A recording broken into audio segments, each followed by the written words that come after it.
So here we are in part three of our Ars Magica series, where I pursue the intricate and arcane rules behind this venerated RPG. I am looking to run it. If you want to sort of dig a little deeper into the hows and whys and whatnots, check out part one of the series. Um, so let's see here. We covered the basic mechanics and we covered combat. Now, there's a couple pieces of the equation wrapped into combat that I really want to cover. So, initiative and movement are significantly influenced by encumbrance. So, we're going to look at encumbrance, we're going to look at wound effects, as well as fatigue, and some various other ways that you can get hurt. And more importantly, how your magi can then recover from them. So let's dive right in. So, encumbrance is page 403. And basically, while this seems like kind of annoying, there are these two ideas, encumbrance and burden. Burden is basically just a chart. So if we were to look at, let's see, page 403, just give me a second.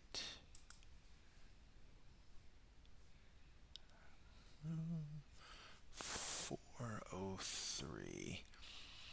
So there's actually just a little table there on page 403 that translates load into burden.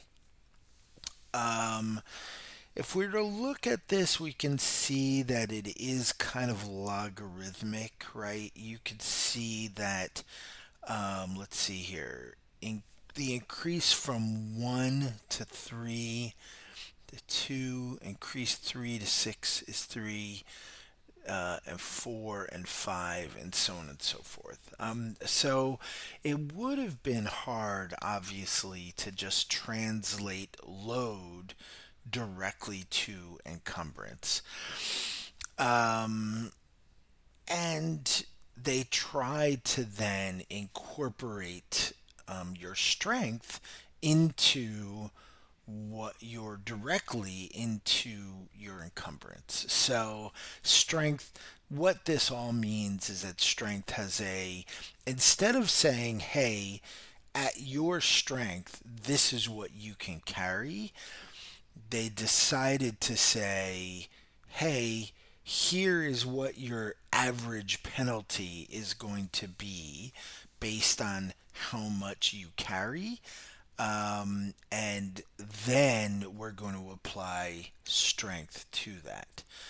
Um, it is a little odd that size does not really factor into this.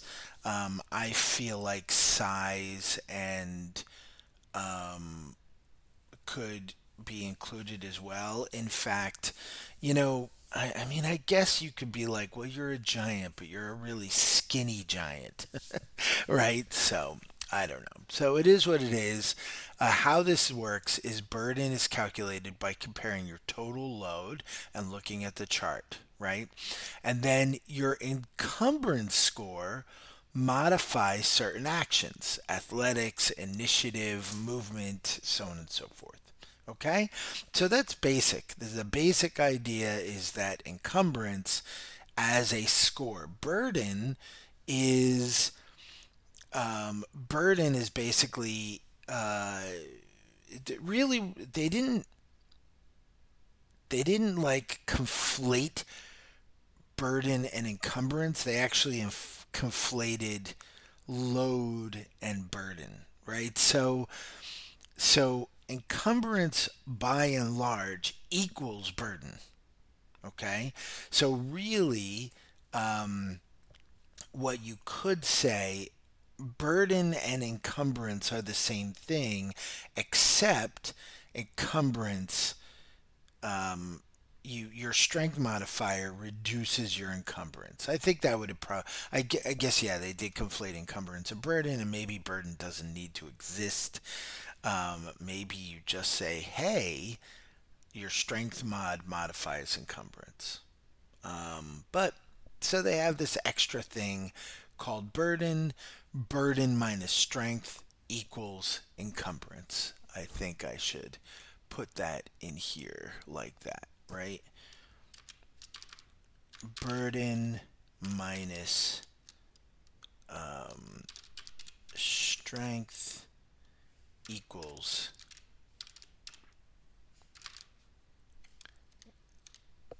encumbrance.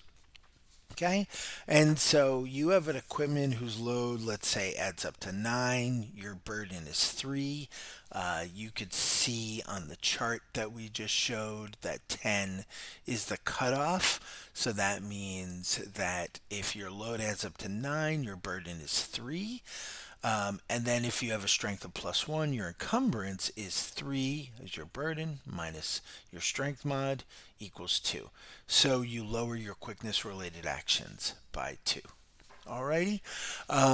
This is certainly one of those things that doesn't have to change too much. I guess you really do have to think about what you're carrying, possibly, you know, you have to play with this a little depending upon what your load is. We're going to look at equipment and see what that looks like in a second.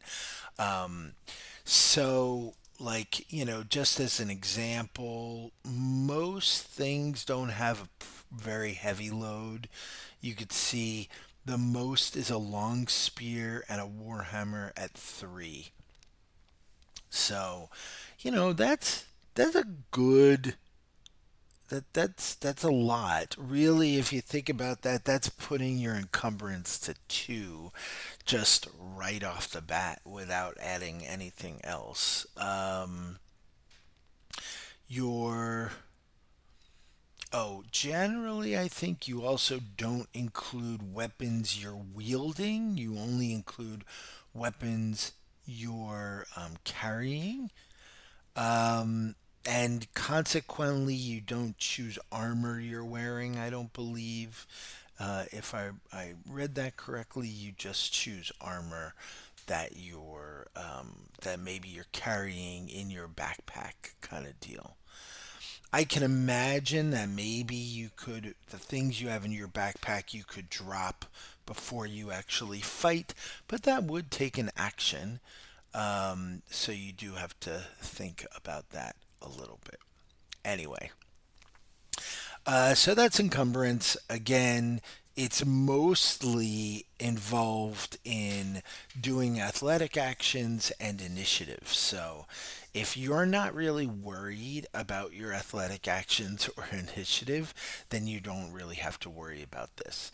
Also, note that we talked a little bit about troop style play. We'll talk a little bit more about that later on. This is actually one of the reasons you have grogs, right? That you can actually have a number of people. You're going to have a mage and a companion, probably 2 or 3 more companions, and then for every mage you have, you're going to have a grog. And then conceivably, you could have even more grogs depending upon what you wanted to bring. You're going to have to feed them, all that sort of stuff. But they do sort of help manage your load across all the characters. So there you go. So that's encumbrance and burden. Let's move on. Wound effects. This starts to get kind of nitty gritty, right? So the wound effects themselves are pretty easy. It's a -1 per wound. Now, by and large, these things continue to stack in ad nauseum. You don't die from wounds per se. However, you can't do certain actions without incurring a recovery roll.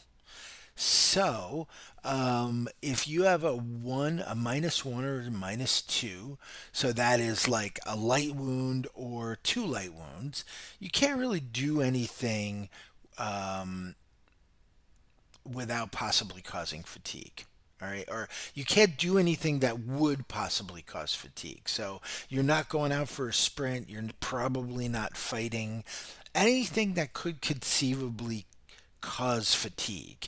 You can't do, but by and large, everything else you can do, right? If you have a question, there is some things that cause fatigue. For instance, casting spells. Like you can't cast spells because they could conceivably cause fatigue, right? That's the next level is three -3 to -5. So this could be a medium wound.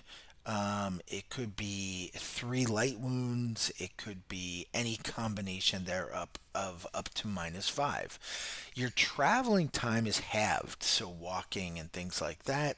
Advancement is halved, which is kind of crazy. It means that ultimately you're slower at doing all of your stuff, and you can't do any lab work or crafting. And obviously, you can't do the things before, so you can't cast spells, you can't, fight, yada, yada, yada. And then the last one is at a -6 or worse, you basically only talk and eat. And then ultimately, what happens if you try to do any of these things, you make an immediate recovery roll. And that sounds a little odd, right? It sounds like, well, if I push myself, I could possibly heal myself. No, you're only checking to see if your wounds get worse, right? So, in the process of the recovery roll, which we'll talk about later, you could possibly worsen your wounds and send you further down the track. So, this is a recovery roll that doesn't actually help you at all. It's literally just seeing if you fail. And if you fail the recovery roll, your wound could go from a light to a medium, or a medium to a heavy, heavy to capacitated, or die. So that's how you can die from your wounds. But it's not easy. I can imagine that unless a player is just really pushing it and failing at every step of the turn, because these are pretty significant, like a -6 to everything, as we saw before. A -6 to everything, if you have a difficulty of 9, and let's say you're starting out really, really good, your best things are going to be at about a 9. It's a characteristic of 3 and a skill of 6. Those are phenomenal numbers for most people, right? So now you're adding a stress die to that of a 3, right? So your stress die, you're only going to succeed at an average task um, a little, maybe 70. Let's see, no, you're going to fail 75% of the time. You only have like basically a 25-30% chance of that actually succeeding. So, these are no joke. And the if your wounds worsen, like think about it, if you're right here and you do something that could possibly cause fatigue, you make a recovery roll and you fail, you instantly, because medium wounds are -3, you instantly move into this bracket. Now, yeah, so that's no joke, and we'll chat about recovery at the end. Now, sometimes characters will take actions that are tiring, and a GM may call for a stamina minus encumbrance at a ease factor of 6, by and large. A failure produces a new fatigue level. Failed spell casting produces a fatigue level. Ritual magic can be up to 5. Um, and thus spells you're really not prepared to cast can be quite crippling in the short term. Okay, and we're gonna obviously dive into spellcasting much later on.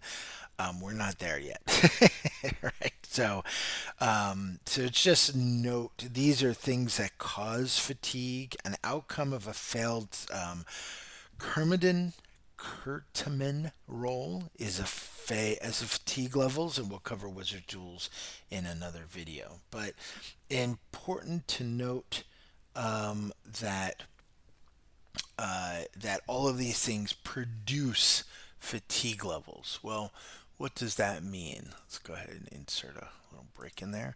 Fatigue levels are this: you're winded, you're weary, tired, dazed, and unconscious. This is interesting because, first off, your first fatigue level is not a big deal. It actually doesn't do anything. However, further ones do, and you could see that this maps similarly to wounds, right? One, three, and five. And they work pretty similarly. They stack in ad nauseum. Um,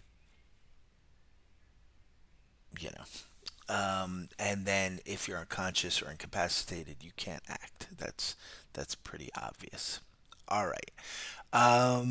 Again, we're going to talk about recovery in a bit. So, other perils, disease. I love that they view diseases in the medieval paradigm. It's just an imbalance of humors. So the rules of the book are fairly basic, and the splat books expand on things dramatically. I did read the medicine chapter in Art and Academy, which is pretty intense. Really interesting book. Very, very dense, interesting. I'm not going to go into all of the different diseases. I don't really think that's really useful for what we're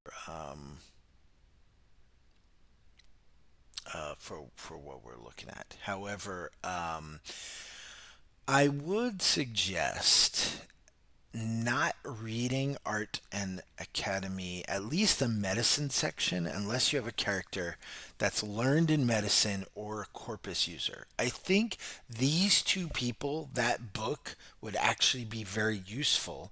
And I think for any sort of scholarly pursuit, I think the book could be very useful in terms of, are you an Aristotelian? Do you follow a Platonic model? Are you a new Aristotelian, which is like, all the rage now? Um, and it also sort of like begins to develop this sense of a competition between academics, and then of course like mapping the idea of academics with a fair number of your other kind of various house mages. Bonosagus is 100% going to be into this. Titleist probably interest. Creamon probably into this, although they might look down upon it a little bit. Yerbaton very likely going to be involved in this process. Tremere definitely involved in this process. So, just this is a really good book. We'll cover it maybe later on in a little bit more detail. But the medicine chapter, I would suggest only somebody who has medicine or surgery or who is a corpus user read it. And I'll tell you why. Um, Obviously, if you're a medieval scholar, you're likely going to know this stuff. But the layperson isn't in our world, isn't going to know a lot of it. And I feel like it could color the way you play. There's an immersion piece here that if you understand all of the faculties. There's a number of faculties involved in the body, various kinds of tissues involved, and then how they interact with the various humors. I feel like I feel like players might act on that, right? Like I feel like if you know that, that makes the body less of a mystery. than I think how a lot of the medieval paradigm works. But you do your immersion as you want. This is just probably something that I will suggest to my players, or if you end up coming up to it to do it. This isn't a matter of like spoiler alert or anything. It's or even of secrets, right? Which I'm very much against. Like big secrets at the table that don't come out. That's not really fun to me. This is really more a matter of like, I think if you know too much, it could hurt your experience for those who are really into immersion. But boy, is that a digression. Needless to say, really interesting book, very in depth information. Diseases are caused by disease spirits and imbalance of the humors, and so your characters. Washing their hands for 20 seconds doesn't mean anything. There's no mechanical effect to that. Um, you should probably act accordingly. Worry about disease spirits and imbalance of your humors more than anything else. All right, so that's really fun. Poison. Disease and poison act similarly. Basically, when you're exposed to them, you make a stamina check, and then failure means an immediate wound level based on whatever the disease or the poison is. Ease factors for this are from 3 to 15. Again, threes, whether or not I would have somebody roll for an ease factor of 3, I'm not certain that I would. I'm not certain I would include that in a game, especially since like these things don't like build on each other. It's like so um I could see something interesting where maybe if you have some wounds or you're fatigued or something like that, then maybe like you're more likely to catch a disease or more likely to be affected by a weak poison like mushrooms or something to that effect. So that's kind of interesting. Um, and then if you fail that roll, each poison or disease is going to have this level of wounds, and that's what gets applied to you. So this is a really interesting perspective because it really is focused on the symptom instead of on like focused on the what's going on internally. I could see where if you had a medically based character or a heavy intellego corpus character that you could make some more significant assessments in terms of what's actually causing this and what can you do or not do, but that's largely going to be color, right? um, yeah. So let's see, deprivation of air, food, and water. um, have intervals. So air is like so many seconds. Food is there's one there we have like a book, right? It's really no reason why we need to guess, right?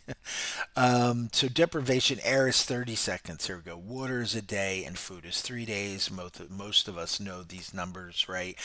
Once you hit that interval, every time you hit that interval without, you have to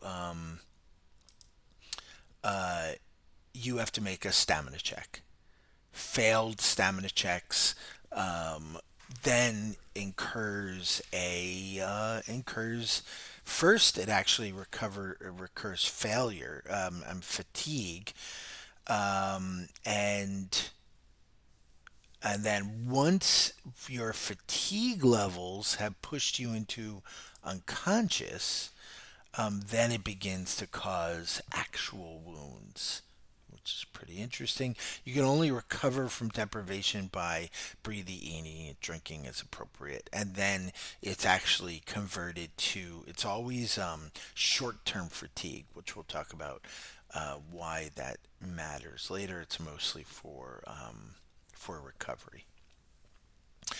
Let's see here. Non combat damage is written as the damage type, a damage bonus to a stress die. So, boiling oil plus 6 means the stress die, roll a stress die and add, sorry, and add 6, right?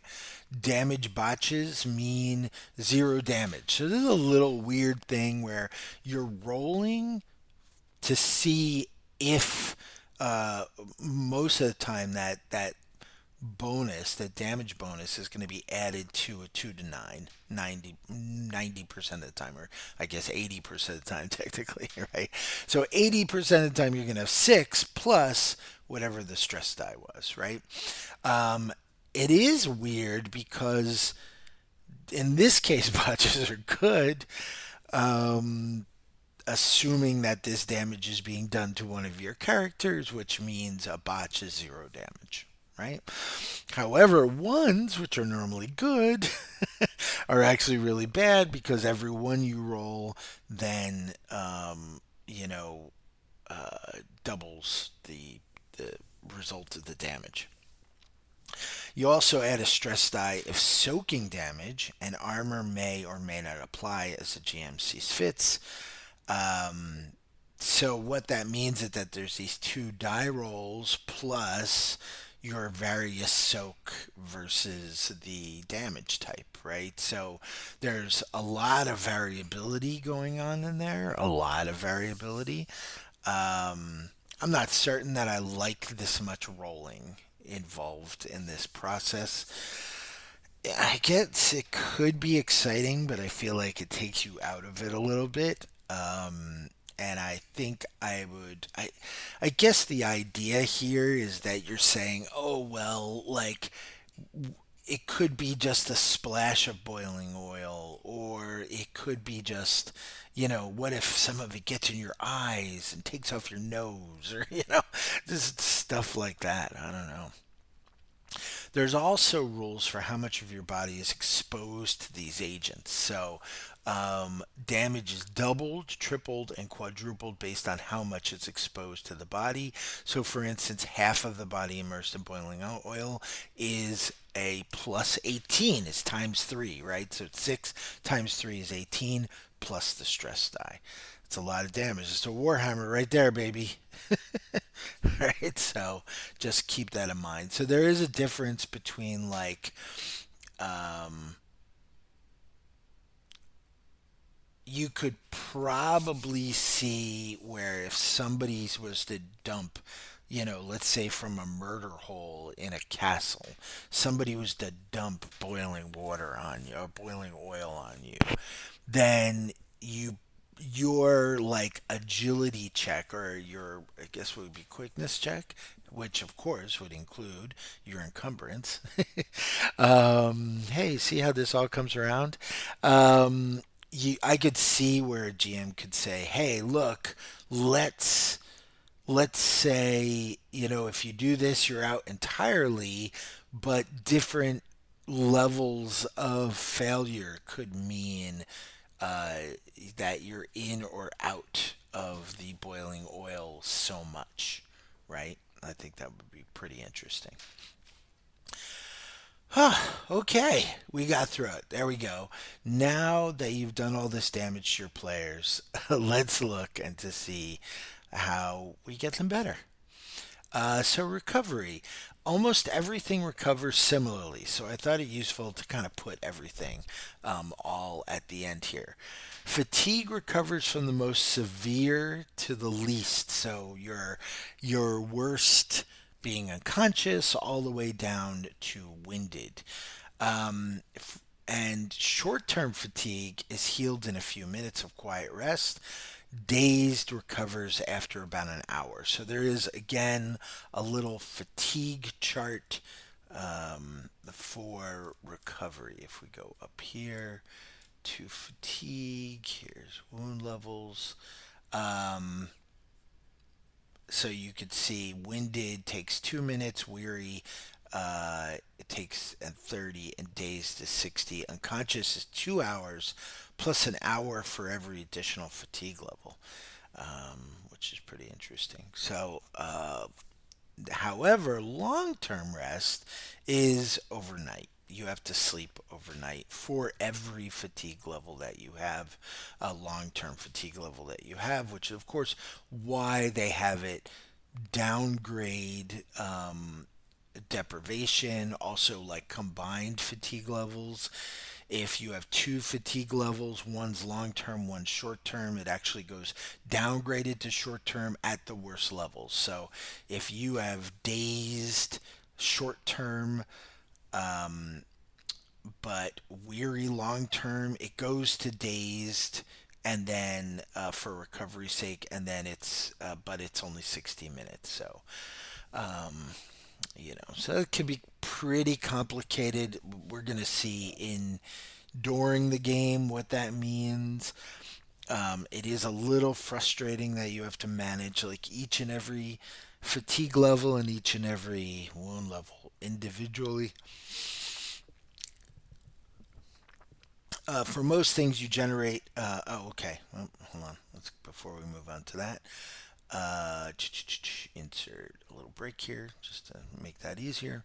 So, long term fatigue requires a night's rest per fatigue level. Um, you it's interesting too because it's not like, oh, you deal with long term fatigue, then you deal with short term fatigue. If your long term fatigue is only weary, but your short term fatigue days, technically you're managing the days first. That's a little weird. Um, so first you have to do an hour's worth of rest, and then you do a night's worth of rest. I don't know. By and large, your long term or like a night's rest is going to manage almost all of your stuff. So one night's rest is going to be one fatigue level. If you in fact have multiple long term fatigue levels, which it doesn't come up often in this game, then you have to sleep it off for a couple days. So there we go. That is fatigue. Now, for most things, you generate what's called a recovery roll. It's a stamina roll plus the medic's Turgy or medicine score, any magical aid that somebody's giving you, and a stress die. There's two ease factors here, and we're going to talk a lot about this in a second, but there's basically an improvement and a stable ease factor.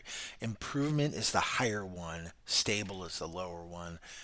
I should have done this.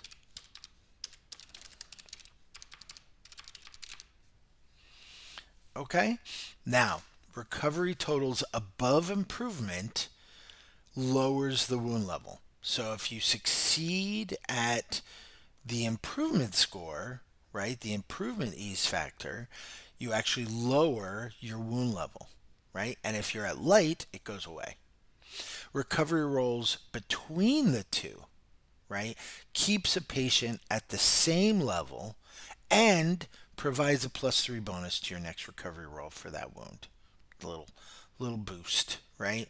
And we know that that +3 bonus. Keep in mind that that actually um, that actually means increasing how well you do.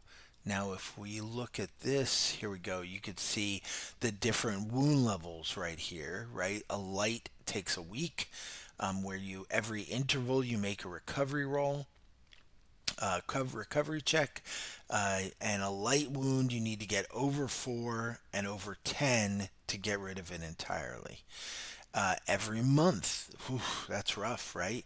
Your medium wound, you have to get over 6 to not worsen it, and then over 12 to make it a light wound. Heavy is a full season. In order to make it have it not worsen, right? To incapacitated, right? If you fail that roll, it goes to incapacitated. Fail the medium roll, it goes to heavy. That's how you really die in this, because then once you're incapacitated and you fail that roll, we'll talk about incapacitated in a second, you could die.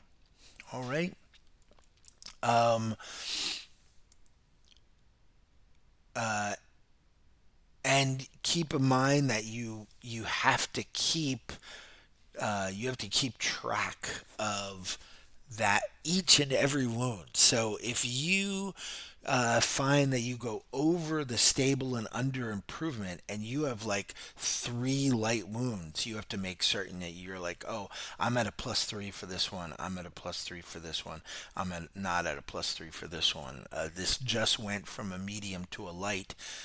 So you have to kind of keep track of each and every wound. And if you fail the check, your wound goes up to the next wound level, which we talked about. There's a table for wound levels when you roll and what the ease factors are, we just talked about. For example, every light wound you have, you roll once a week for that wound.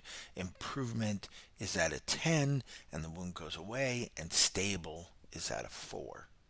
All right. Now, recovery checks for incapacitating wounds happen twice a day. So, it's interesting that light wounds, heavy wounds, light wounds is 1 week, medium wounds you check every medium wounds you check every month, and heavy wounds you check every season. But then your worst wounds you check every day twice. That's pretty rough. You're just like, are they going to make it? Any value of 0 or less, and the character dies. If you roll a 0, and that ultimately means if you botch or if you roll ones and it drops, or if you have, yeah. So any value of 0 or less, the character just dies. Otherwise, the wound becomes a heavy wound and you recover as usual, right? Which is kind of crazy because you could see where you're like, oh, I survived this. It becomes a heavy wound. And then in a season, I fail my heavy wound. I go back to incapacitated. Now I'm checking every single day, where it then goes to a heavy wound and I wait a whole season. Woo, wow. You really, really hope that you have a magus around to manage that. If you take an incapacitating wound, you could conceivably be out of it for a while. Combat wounds and similar injuries require surgery and medicine for disease and poison. So, medicine covers a lot of like the not combat wounds, or wounds from falling, and that sort of stuff, right? Um, Giant rocks falling on your head. But you need medicine for a lot of the other stuff. Uh, okay. Lastly, let's talk about corpus magic here for, let's talk about corpus magic here for just a second. Um, some corpus magic can heal, usually cryocorpus, can heal a wound without further medical attention. There's spells for that, while others provide a bonus to the recovery check. These spells have to be in effect during the duration of the period. So if a beloved Grog takes a heavy wound and the corpus magic is doing her help, remember that a heavy wound takes a season to heal. So if you're going to help with that, and you probably should, the corpus magi is going to be help her. You the magus should be prepared to sit by her bed for an entire season, because that's what you have to do.